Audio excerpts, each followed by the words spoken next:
Apie skydliaukės ligas sklinda labai daug informacijos ir mitų. Pažiūrėkim, kas tai yra tiesa, o kas apgaulė.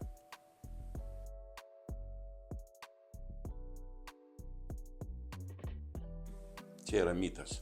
Kai užkimsta balsas arba atsiranda spaudimas kakle, tai ne tik onkologinės ligos priežastys, bet gal dalis ir kitų ligų. Ankstyvoje stadijoje vėžys nesukelia jokių skundų.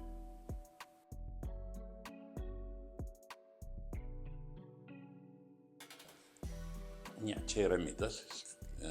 Iš visų onkologinių ligų skydliaukės vėžiai sudaro labai nedidelį procentą, tačiau iš endokrininių onkologinių ligų tai yra dažniausia.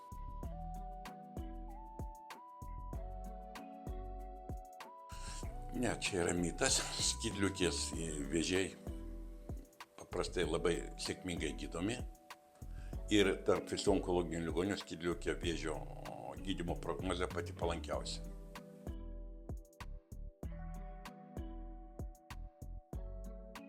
Čia yra mitas. Jodas labai svarbus skydliaukės funkcijai, tačiau jis neapsaugo nuo skydliaukės vėžio. Pabaigoje noriu pasakyti, kad tikinkitės reguliariai, stebėkit savo sveikatos pokyčius, nesivadovokit mitais, o pasiremkit tvarkingą, rimtą informaciją.